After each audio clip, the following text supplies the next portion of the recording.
Oh, there's one. You lizards stand no chance. What's going on, everyone? It's the Niskel. Welcome back to Spyro, Year of the Dragon. Let's jump right into our next level, the Desert Ruins.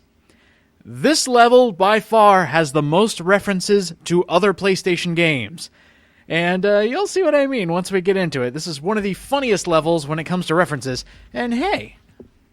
Hello! You must be Spyro. A lot of people are talking about all the things you've done for them. Do you think you could help find my girlfriend, Tara? She went off to raid the tomb of the stone golem, and I haven't seen her since.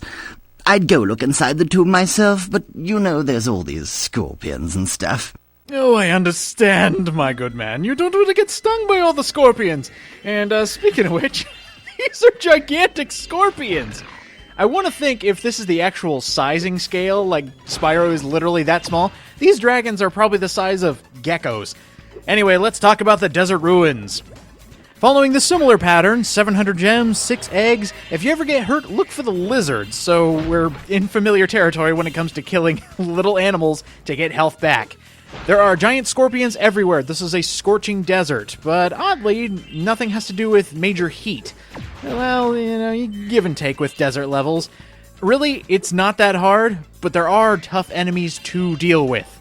Especially these guys coming up here. This guy that lights up the entire panel here, the giant hot plate. You gotta get rid of him before he heats up the plate. So, I guess if you have opposition in front of you, it can be kind of hard, but really, don't even worry about it. Okay, go. I think I may have timed it wrong. Yes! As soon as you get rid of him, the hot plate just instantly cools down. It's like it knows that it's there or not there. 1, 2, there we go. I guess the other thing you also have to deal with is all this acid or just nasty seaweed water. And also be careful because these platforms... did I forget something over here? No! No! You went back up! Darn it. Well, I didn't forget anything. But yeah, these platforms are going to be going down. I don't think all of them do, but a lot of them do. And I spy a Sheila portal up there. Gonna have to get that right after we make a go-around. Honestly, this level isn't too bad as far as... You are such a jerk. As far as length goes, it's actually really cool in the regard that it's kind of like an ancient tomb and you have to unveil what it has. Well, Spyro, I bet you're glad to see me. It just happens that I know the, password to open the door to the tomb of the stone golem. But, it seems to have slipped my mind for the moment, if you know what I mean. Really, Moneybags, you automatically assume I miss you. Well, to be honest, my friend, some other time. It's just as well. I've heard there are enough riches inside this tomb to pay a dragon's ransom, so to speak. He knows the dragon's secret. All those gems. I really do want them. Moneybags, I'm so sorry. I'll pay. Very well, then. The password to open the tomb is... Are you ready? Gullible! Oh, you tricked me! You stupid bear! Aw, oh, man! I fell for it! You gotta be kidding. I could have come up with that. I guess I wasn't gullible enough. Alright, so I opened up the tomb. I just wanted to pay Moneybags, get that out of the way. We still have plenty of gems and eggs to get in this general area. Another thing I like about this level, it's very point A to point B, but there are a lot of side attractions. So, what I'm going to show here is actually when you get to the top of this, I don't know what you want to call it, a hill, an archway, right before we get into the tomb, if you look over to the right, my other right over here, there are all these secret points that you can get to in the level. At least I like to consider them secrets. And I just really like that when a level looks really simplistic, and then it has so much more waiting in the background, or the foreground, whatever you want to say. Andy, you gave away your toys. This is not a good ending to a movie. And even right here, see, you knew you could get up to this ledge eventually, but then there's just an entire other section that you didn't even know about. Oh, yes! Managed to get through that without dying. And hey, look at that. Whoa, Nelly! We got another one! That was really bad. I'm sorry. I swear I could come up with something better. Just not right now. Behind here, just a small obstacle course. Make sure you still got your Spyro chops. And there's the key for the chest that I may or may not have seen. This level's just flying on by. We're kinda almost done with it. What I want to know is, we're going to start getting into the references here for the different PlayStation games. I wonder if there wasn't as much of a big deal about royalties back in the day. Like, everyone was one big happy family in the Sony franchises. Oh, you can wish. Hi, Spyro. Haven't seen you in a while. I'm just off for a bit of a walkabout right now. You know, sometimes you just long for the simple, old-fashioned pleasures of yesteryear, don't you? What did you have in mind, Sheila? How about a 2D side-scrolling level? Okay, sure. This is probably one of my favorite Sheila sections. For one, you can't miss anything. It is all right in front of you. I'm not saying anything else about the Sheila levels are bad. She still has all of her moves, so nothing was removed. I just like this a bit better for Sheila in particular. Because throughout her levels, you know, there are hidden areas everywhere that you need to go and find gems. Right here, it's all point A to point B. Maybe that's just because I grew up with a lot of platformers, which is probably why I like this more. But it feels a lot more fun. Again, I'm not saying the older sections were not fun. It's just this one seemed more fun to me personally.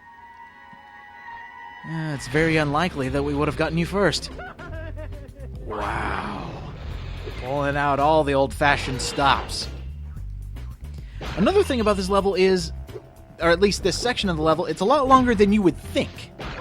Because normally with a Sheila section, you would only go for one egg. I think there were only a couple...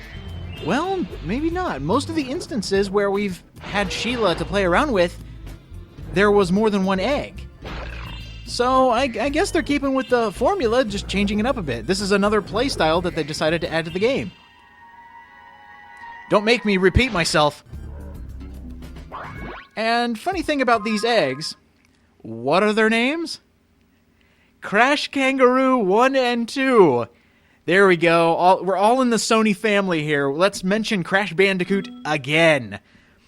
I swear, just Insomniac and Naughty Dog, they were all together. I want to think they shared the same building and they were like, hey, can we use Crash again? And they're like, oh yeah, sure, guys, just come on down the hall, you know, come talk to us with our boss. I mean, I'm sure he's going to be fine with it. This is the PlayStation era where everybody is happy and everybody's friends. And now you can't reference anything anymore. This is more... you would call this a reference.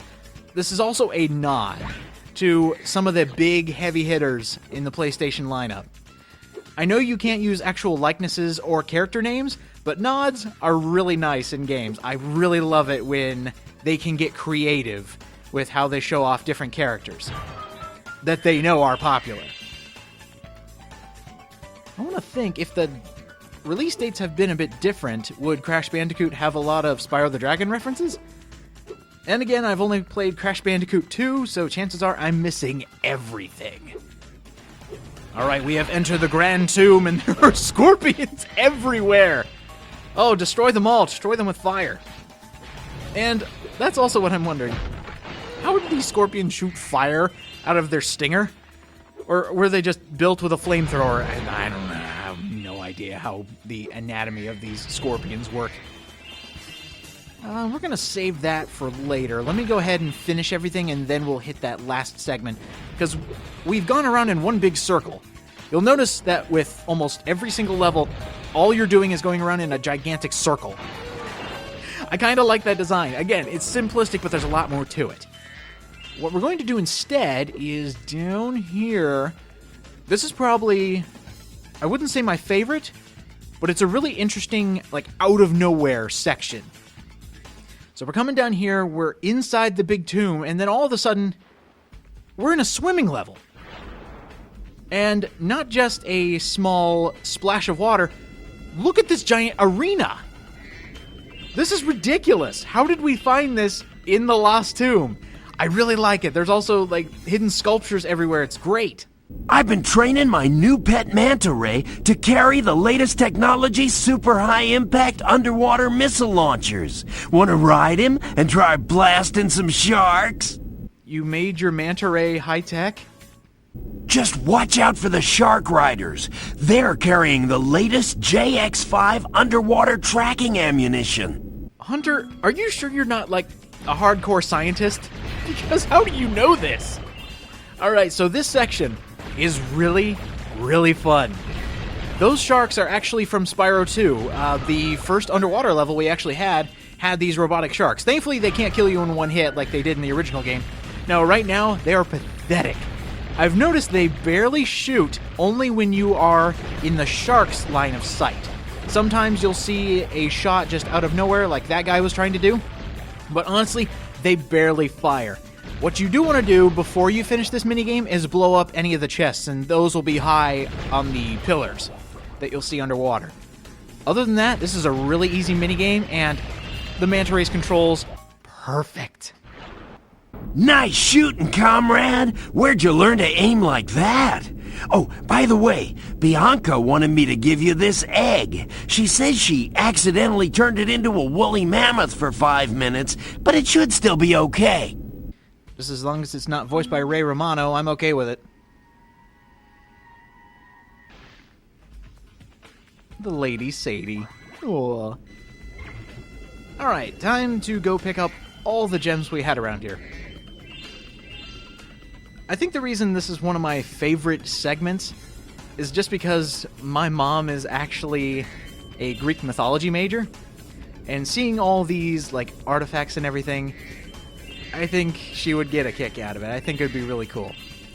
Of course, this is more akin to gladiators, but you never know. The higher pillars, the basic temple that we have under here, it might have something to do with Greek. Oh, and pro tip, you see all that seaweed on the ground and everything? Get rid of it. You'll see why. Just go ahead and do it. Trust me. You can trust my judgment here when it comes to destruction of seaweed. And by the way, Hunter, if you're wondering how we got so good, it's a little thing called Spyro 2 Ripto's Rage. That manta ray is so cool. It's all high-tech and destructive. It's a force of nature. Rules of nature. Sorry, that's the only thing that popped into my head, and I really want to just belt out rules of nature. It fits everywhere. It really does. Excellent. And now for the end of the level. This is where the other reference comes in. It's really clever. Think of the setting we're in. Now think of the name that Gus said. And take a look at that clothing. PlayStation era. Well, well, look at you. Showing up here to raid the tomb after I've done all the work.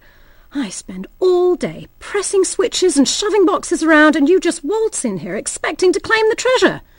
Well, you might as well have it. Only turned out to be a lousy egg anyway. I think the best part about this is they even got the proportions down. They got the hair, they got the pushing of the switches. This is not Lara Croft. This is Tara Craft, the tome reader. It totally works. Okay, she's gone. We still have a few more gems to get. We still have that key. Gonna go and do that now. But I really wish more games did this. Just like subtle nods to other franchises. But it has to be clever. Not like Duke Nukem Forever that openly made fun of Halo 3 because of the power armor. That was stupid. But something like this. Even the names of the missions where you get the eggs. That's brilliant. The Doom reference out of nowhere. And then Crash Bandicoot everywhere. There's one more in this game, and I'm gonna go find it. But seriously, subtle nods, hilarious when done correctly. Spyro 3 is a very good example. Now let's get out of here. We have all the gems, we have all the... Wait a minute. No, we don't have all the gems. What am I thinking? Oh, there's one more place. I gotta go find it. Hold on. Let me think. I know it's in here. But where? Wait a minute. Aha! There it is! I knew it was somewhere around here. I just couldn't remember. There we go. Now we have all the gems. I almost left without remembering all the gems. Jeez. All right. Time to get out of here. Another level down. That was a really short one. And I kind of wish there was like an alternate attraction we could do, but we are caught up with everything. Midnight Mountain and its levels are the last things we have to do. So let's go ahead and get ready to go to the next level. I'm thinking next time on Spyro Year of the Dragon, we're going to take on the next level. It's not one of my favorites, but it's got that last reference in it. And it's very, very intimidating, and it's kind of a hard level. The Haunted Tomb. I will see you guys next time.